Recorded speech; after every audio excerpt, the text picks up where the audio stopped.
Want to add music to your videos in CapCut? Don't worry.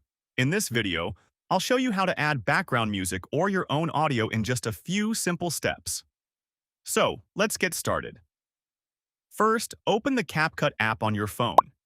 Next, open your existing project or create a new one. If any clip is selected, tap the back button to return to the main editing menu.